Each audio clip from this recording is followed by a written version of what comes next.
உங்கள் ஜாய் டிவியில் திங்கள் முதல் சனி வரை இரவு 10 மணி முதல் 10:30 மணி வரையும் மற்றும் ஒவ்வொரு வெள்ளியும் மாலை 8:30 மணி முதல் 9:30 மணி வரை. செங்கடல் இருந்தாலும் வைப்பண்டா ஒரு ஸ்டெப்பு முன்னாடி, எரிகோ வந்தாலும் வைப்பண்டா ஒரு ஸ்டெப்பு முன்னாடி, யோர்தான் வந்தாலும் வைப்பண்டா ஒரு ஸ்டெப்பு முன்னாடி, கோலியாத்து வந்தாலும் வைப்பண்டா ஒரு ஸ்டெப்பு முன்னாடி, பின்னாடி மட்டும் வச்சிட மாட்டேன். ரிவைவல் நைட் என்ற நிகழ்ச்சியின் மூலமாக தீர்க்க தரிசன செய்திகளை சகோதரர் பீட்டர் எல்விஸ் பிரசங்கிப்பார் மற்றும் சகோதரி அனிதா பீட்டர் அவர்கள் துதி ஆராதனை ஏறெடுப்பார்கள்.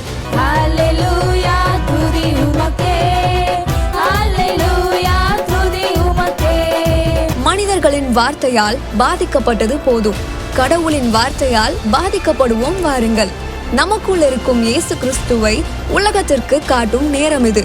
வாருங்கள், இயேசுவுக்காய் எழும்புவோம். நீங்க இதுவரைக்கும் சபைக்கே போகாத ஒரு நபரா இயேசு கிறிஸ்துவ பற்றி உங்க வாழ்க்கையில ஆழமா அறிந்து கொள்ளணுமா? அப்ப ரிவைவல் சர்ச் உங்க எல்லாரையுமே அன்புடன் அழைக்கிறது. நம்ம கொளத்தூர் பூம்புகார் நகர்ல லொகேட் ஆயிருக்க ரிவைவல் சர்ச்சுக்கு நீங்க வாரம் வாரம் வர முடியும். சோ இங்க எவ்ரி சண்டே ஞாயிற்றுக்கிழமை காலையில 10 மணில இருந்து 12 மணி வரைக்கும் சபை ஆராதனை நடந்து கொண்டிருக்குது.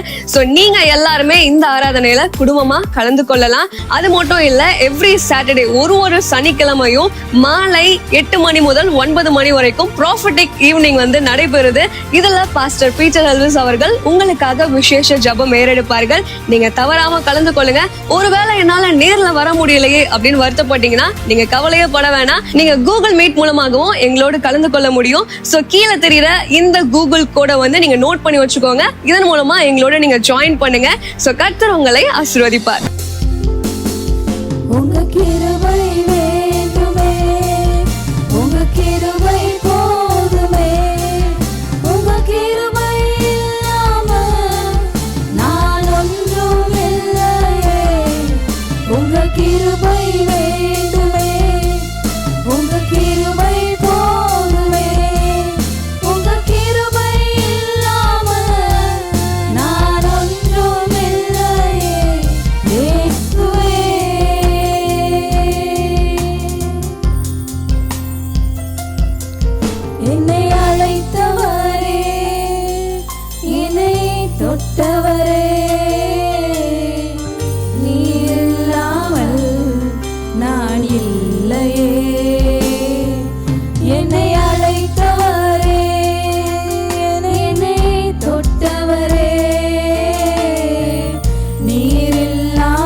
சொல்ல எனக்கொன்றும் இல்ல, தரமன்னு சொல்ல என்னிடம் எதுவும் இல்ல.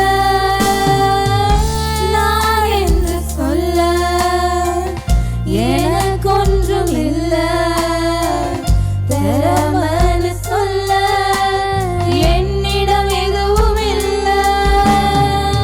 தவறில்லா என்னை உயர்த்தினது உங்க கிருபை, உங்க கிருபை இல்லைன்னா நானும் இல்ல, உங்க தயவு இல்லைன்னா நானும் இல்ல. உங்க கிருபை வேண்டுமே, உங்க கிருபை போதுமே, உங்க கிருபை இல்லாமல் நான் ஒன்றும் இல்லையே.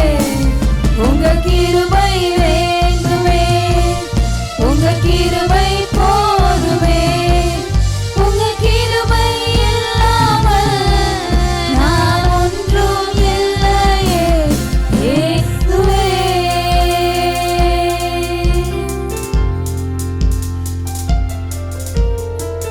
தனிமையில் அழுத போது தேற்றிட யாரும் இல்ல, தள்ளாடி நடந்த போது தாங்கிட யாரும் இல்ல. தனிமையில் அழுத போது தேற்றிட யாரும் இல்ல, தள்ளாடி நடந்த போது தாங்கிட யாரும் இல்ல. கதறி அழுத நேரத்தில் என் கண்ணீர் துடைத்த உங்க கிருபை, உங்க கிருபை இல்லைன்னா நானும் இல்ல, உங்க தயவு இல்லைன்னா நானும் இல்ல. உங்க கிருபை வேண்டுமே, உங்க கிருபை போதுமே, உங்க கிருபை இல்லாம நான் ஒன்றும் இல்லையே. உங்க கிருபை வேண்டுமே, உங்க கிருபை போதுமே, உங்க கிருபை இல்லாமல் நான் ஒன்றும் இல்லையே. இயேசுவே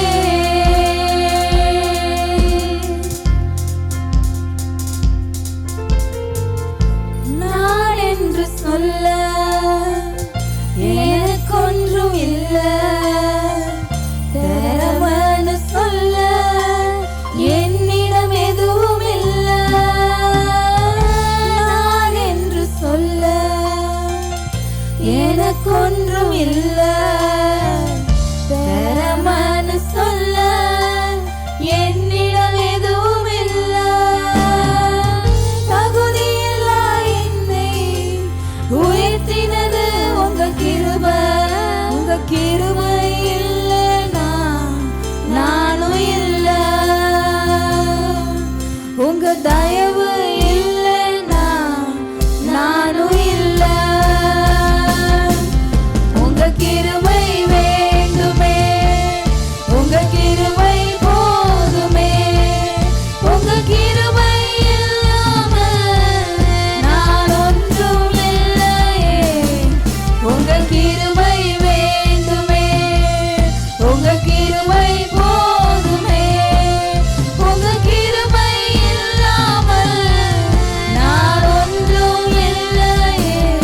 இயேசுவே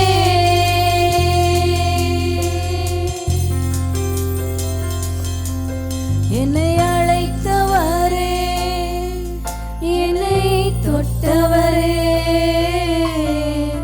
நீர் இல்லாமல் நான் இல்லையே.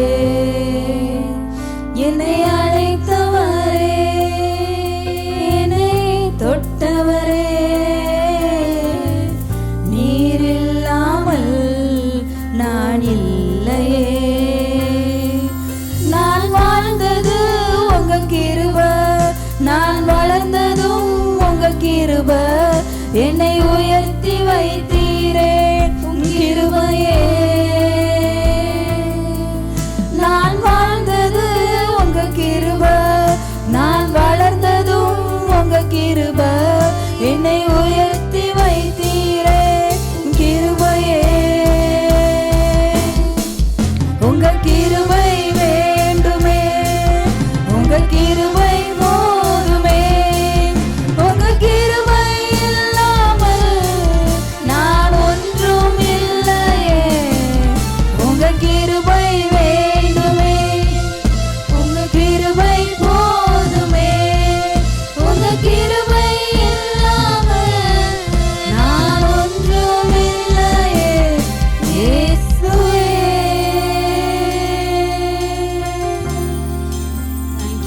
Thank you Holy Spirit, thank you Holy spirit.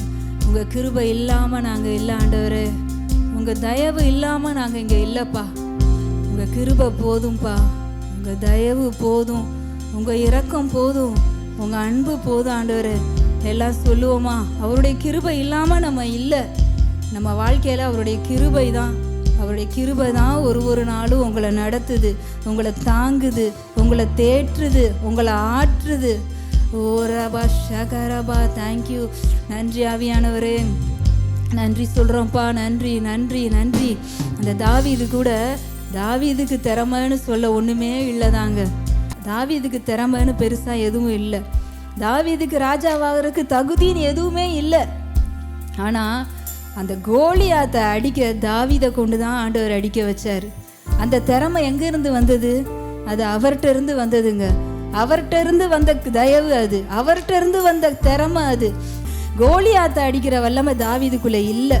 ஆனால் கோலியாத்தை அடிக்கிற வல்லமையை தாவீதுக்குள்ளே வச்சது யாரு? அவர் தாங்க.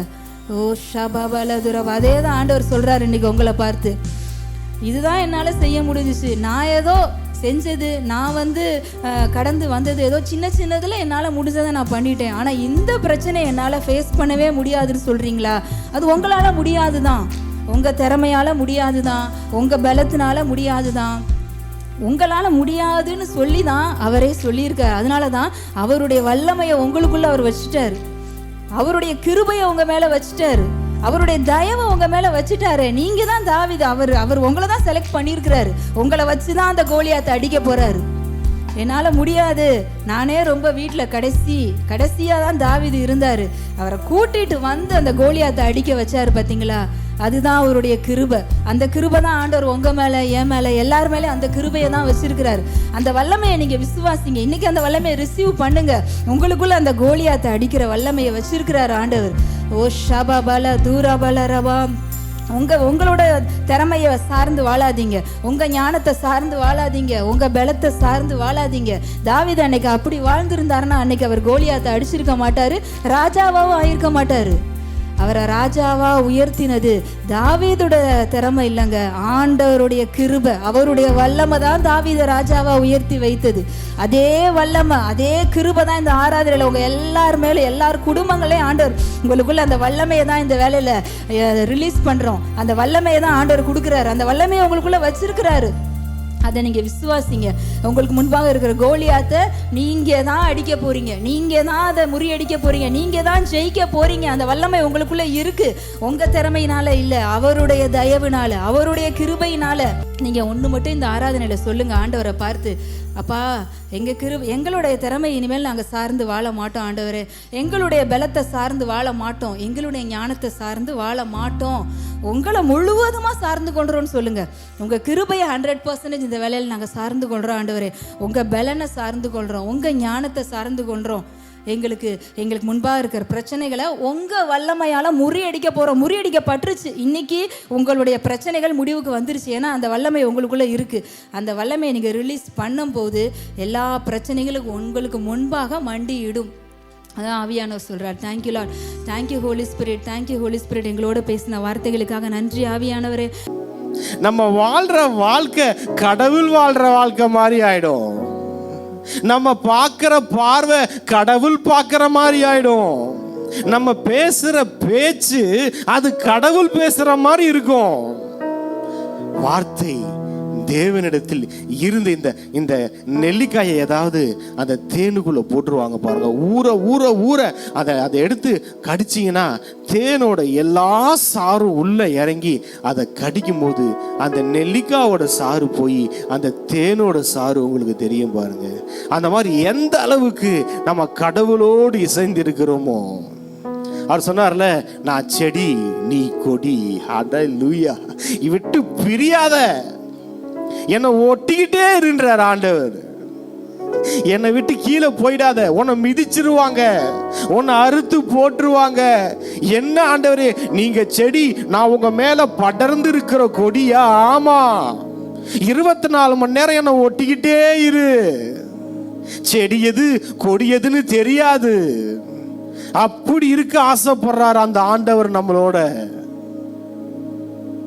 ஆதியிலே வார்த்தை இருந்தது. அந்த வார்த்தை தேவனிடத்தில் இருந்தது. அந்த வார்த்தை தேவனாய் இருந்தது. நான் சொல்றேன், உங்களுடைய வாழ்க்கை தேவனுடைய வாழ்க்கை போற மாறப்போகுதுங்க.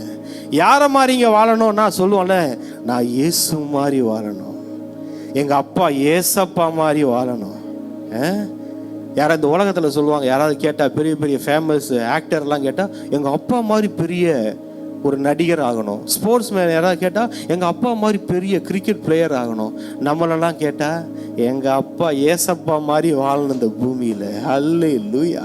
அவரை மாதிரி வாழணும் ஒரு வாழ்க்கை. அதான் அவர் சொல்லிட்டார். அவர் எப்படி தெரியுமா? அவர் நமக்கு மேல, என்னை விசுவாசிக்கிறவன் நான் செய்கிறத காட்டிலும் அதிகமா செய்வான், என் பிள்ளைங்க என்னை விட அதிகமா செய்யும் அப்படின்ட்டாரு. இப்ப நம்ம நினைப்போம், நான் வாழ்ந்ததை விட என் பிள்ளைங்க நல்லா வாழ நம்ம நினைப்போம், பேரண்ட்ஸ் எல்லாம். அப்ப இந்த வசனம் சொல்றபடி பார்த்தா, பொல்லாத தகப்பன் நீங்களே இப்படி இருக்கும்போது ஆண்டவர் சொல்றாரு, அப்ப அவர் எப்படி நினைப்பாரு? நல்லா வாழ. அல்லேலூயா. நம்ம ஒண்ணுதான், அவரோடு இருக்கணும். சீஷர்களை ஏன் தெரியுமா தெரிந்து கொண்டாரா? அவர்கள் தம்மோடு கூட இருக்கவும், வேலை செய்யறதுக்கா. சீஷர்கள்லாம் ஏசப்பாக்கு சாப்பாடு பரிமாறத்துக்காக கூப்பிட்டுக்கிட்டாரா? இல்ல அவர் லக்கேஜ் சுமக்கிறதுக்காக கூப்பிட்டுக்கிட்டாரா? இல்லைங்க, வசனம் சொல்லுது அவர்கள் தம்மோட கூட இருக்கணுமா, தான் கூட இருக்கணும். இந்த வசனம் எங்கேயாவது இந்த என் லைஃபை ரொம்ப நாளா ஒரு வசனம் போட்டு புரட்டி எடுக்குது. என்னன்னா, நான் உன்னை விட்டு விலகுவதும் இல்லை. அட சின்ன வயசுல நான் அந்த வசனத்தை கேட்காத நானும் இல்லைங்க, பார்க்காத போர்டும் இல்லைங்க. அப்போலாம் உள்ள ஒன்றும் பண்ணலைங்க. இப்ப தூங்குனா ஏஞ்சா, படுத்தா ஏஞ்சா, நான் உன்னை விட்டு விலகி போக மாட்டேன். அடம் பிடிக்கிறாருங்க அந்த தெய்வம். அடம் பிடிக்கிறான், அவன் விட்டு விலக மாட்டேன்றாரு. உன் கையை விட மாட்டேன். குழந்தைங்க தெரியுமா, நம்ம கையை பிடிச்சி, டேடி விட மாட்டேன் டேடி, உங்களை விட மாட்டேன் டேடின்னு அந்த குழந்தைங்க நம்ம கையை பிடிச்சிக்கணும் தெரியுமா? அந்த மாதிரி கையை பிடிச்சிக்கிறேன், நான் உன் கையை பிடிச்சிக்கிறேன், உன் கையை நான் விட மாட்டேன், உன் கையை நான் பிடிச்சிக்குவேன். என்ன பாசம் அந்த தெய்வத்துக்கு, என்ன பாசம். என்ன கொஞ்சம் விலகி போக மாட்டேன்ப்பா, நான் விலகவே மாட்டேன்ப்பா, உன் கூடயே தான்ப்பா இருப்பேன். உண்மையாமே நான் சொல்றேன், ஆண்டோடைய அன்பை அது எப்படி பார்த்தாலும், நான் இங்கே என்னதான் மெசேஜ் கொடுத்துட்டு போனாலும் ஆண்டவர்கிட்ட சொல்லுவேன், ஆண்டவரே நான் ஃபீல் பண்ணுறத என்னால் 10% தான் எக்ஸ்பிளைன் பண்ண முடியுது. ஆண்டவரோடு இருக்கிற வாழ்க்கை தெரியுமா, அது மனுஷனால் எக்ஸ்பிளைன் பண்ண முடியாது. அது ஒரு அனுபவம், அது ஒரு அனுபவம், அது வாழ்கிற வாழ்க்கை, அது கடவுளோட வாழ்கிற வாழ்க்கை.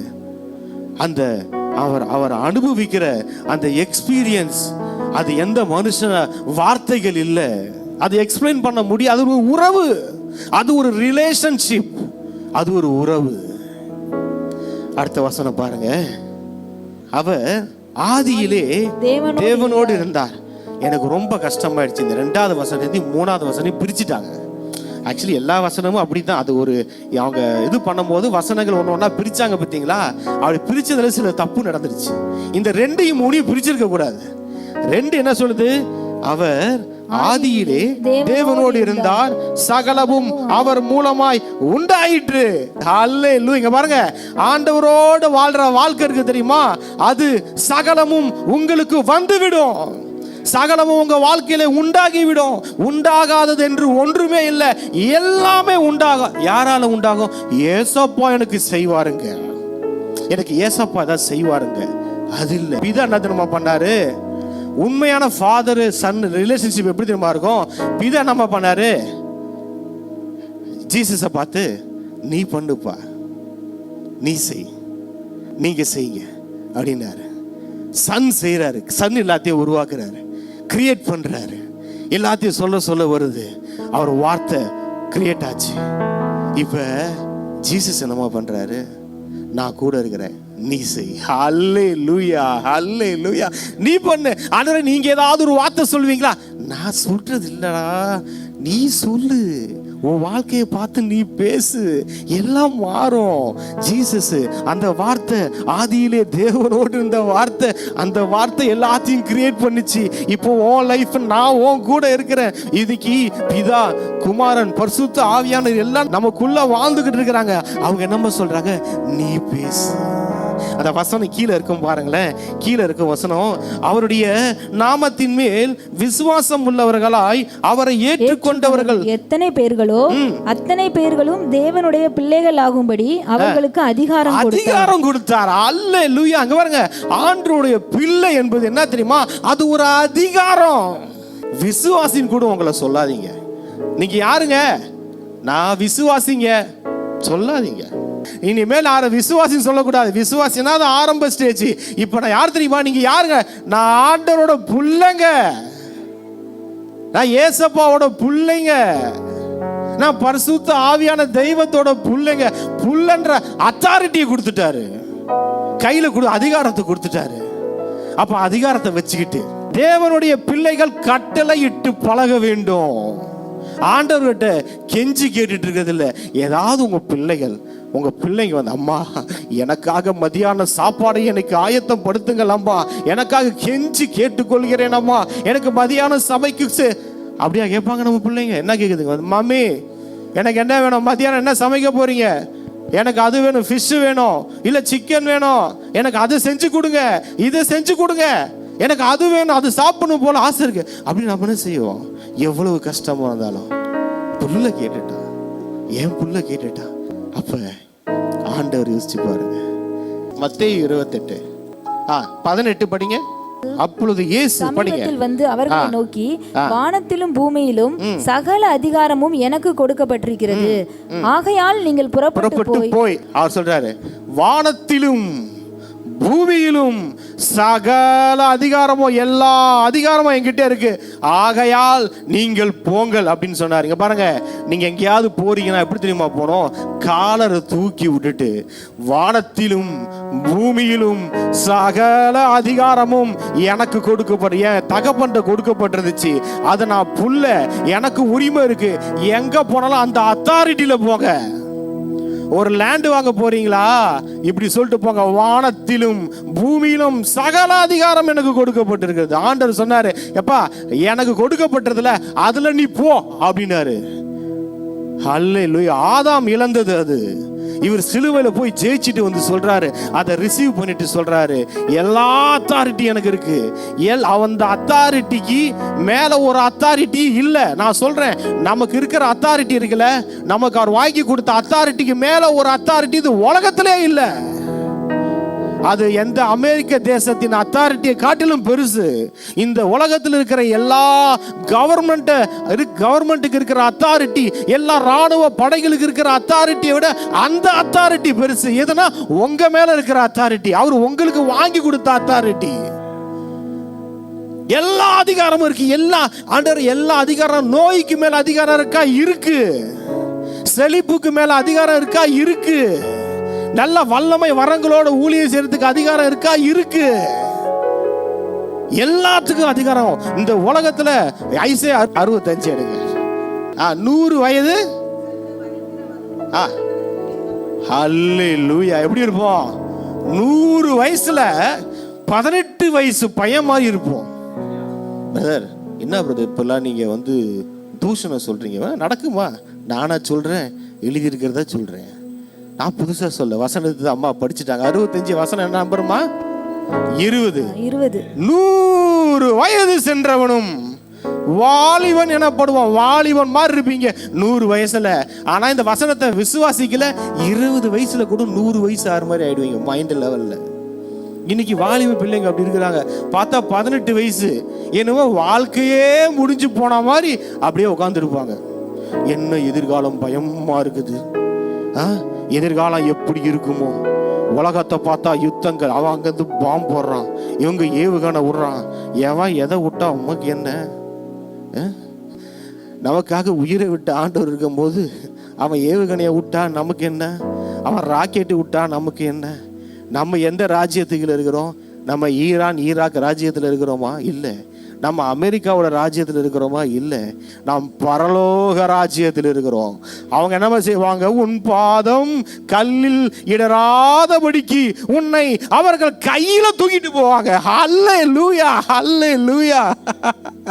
உன் காலு இடறுச்சுன்னா, உன் காலு கல்லுல இடிச்சதுன்னா உன்னை வந்து ஓடி வந்து யாருங்க?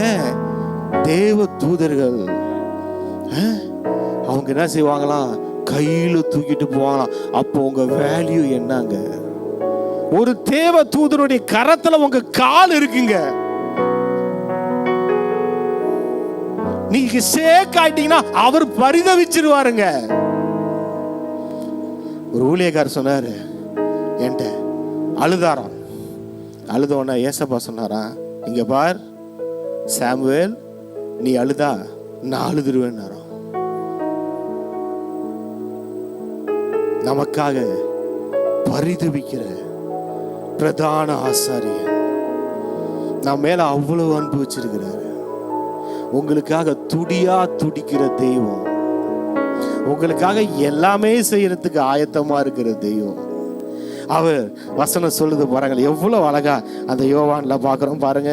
அவருடைய நாமத்தின் மேல் விசுவாச முள்ளவர்களாய் அவரை ஏற்றுக்கொண்டவர்கள் எத்தனை பேர்களோ அத்தனை பேர்களும் தேவனுடைய பிள்ளைகளாகும்படி அவர்களுக்கு அதிகாரம் கொடுத்தார். அந்த அதிகாரத்துல வாழுங்க. அந்த அதிகாரம் உங்களை பிச்சை கேட்க விடாது. பிச்சை கேட்கறது இல்லைங்க அந்த அதிகாரம், கெஞ்சி கேட்கறது இல்லைங்க அதிகாரம், உரிமையில வாழ்றதுங்க அந்த அதிகாரம். இயேசு என்னோட அப்பான்ற உரிமையில வாழ்றது, நான் அந்த ராஜ்யத்துல வாழ்றேன்ற உரிமையில வாழ்றது, அத்தாரிட்டியில வாழ்றது. ஒரு போலீஸ் ஸ்டேஷன்ல இன்ஸ்பெக்டர் வந்தாருன்னா அந்த போலீஸ் ஸ்டேஷன் அவர் கண்ட்ரோல்ல இருக்கும். அவர் ஏந்திரிக்க சொன்னா ஏந்திரிக்கணும், உட்கார சொன்னா உட்காரணும். அந்த அத்தாரிட்டி அவருக்கு தெரியும். அதான் நூற்றுக்கு அதிபதி சொன்னாரு, ஒருவனை வா என்றா வருவான், ஒருத்தனை போனா போவான். அந்த அத்தாரிட்டி அவருக்கு தெரிஞ்சது. அதனாலதான் சொன்னாரு, ஒரு வார்த்தை சொல்லுங்க. அந்த வார்த்தையோட அத்தாரிட்டி அந்த நூற்றுக்கு அதிபதி தெரிஞ்சது. ஒருவனை வா என்றாலும் வருவான், நீ போ அப்படின்னா போவான். ஆகையால எனக்கே நூற்றுக்கு அதிபதி, எனக்கே இந்த பவர்னா நீங்க இந்த உலகத்துக்கு அதிபதியா, உலகத்தின் ராஜாயா, நீங்க ஒரு வார்த்தை சொன்னா போதுயா அப்படின்னு சொன்னாரு. அவர் சொன்னார், இஸ்ரவேலுக்குள்ளும் இப்படிப்பட்ட ஒரு விசுவாசத்தை நான் பார்க்கலன்னாரு. அவர் ஒரு வார்த்தை சொன்னாரு, உடனே வேலைக்காரன் சொஸ்தமானான். நம்முடைய வார்த்தைக்கு வல்லமை இருக்குங்க. நம்ம வாழ்க்கையை பார்த்து நம்ம பேச ஆரம்பிக்கணுங்க. உங்க பண தேவைகளை பார்த்து நீங்க பேசணும். பணம் நீ வா அப்படின்னு அத்தாரிட்டியா பேசணும். சுகம், எனக்கு என்ன இந்த வியாதி இருக்கா, என்னை விட்டு வெளியே போ அப்படின்னு நீங்க பேசணும். உங்க வாழ்க்கையை பார்த்து பேசணும். உங்க வாழ்க்கைக்கு எதிராக இருக்கிற காரியங்களை பார்த்து பேசணும். நீங்க இதுவரைக்கும் சபைக்கே போகாத ஒரு நபரா இயேசு கிறிஸ்துவ பற்றி உங்க வாழ்க்கையில ஆழமா அறிந்து கொள்ளணுமா? அப்ப ரிவைவல் சர்ச் உங்க எல்லாரையுமே அன்புடன் அழைக்கிறது. நம்ம கொளத்தூர் பூம்புகார் நகர்ல லொகேட் ஆயிருக்க ரிவைவல் சர்ச்சுக்கு நீங்க வாரம் வாரம் வர முடியும். சோ இங்க எவ்ரி சண்டே ஞாயிற்றுக்கிழமை காலையில 10 மணில இருந்து 12 மணி வரைக்கும் சபை ஆராதனை நடந்து கொண்டிருக்குது. சோ நீங்க எல்லாருமே இந்த ஆராதனையில குடும்பமா கலந்து கொள்ளலாம். அது மட்டும் இல்ல, எவ்ரி சாட்டர்டே ஒரு சனிக்கிழமையும் மாலை 8 மணி முதல் 9 மணி வரைக்கும் ப்ராஃபட்டிக் ஈவினிங் வந்து நடைபெறுது. இதுல பாஸ்டர் பீட்டர் எல்விஸ் அவர்கள் உங்களுக்காக விசேஷ ஜெபம் ஏறெடுப்பார்கள். நீங்க தவறாம கலந்து கொள்ளுங்க.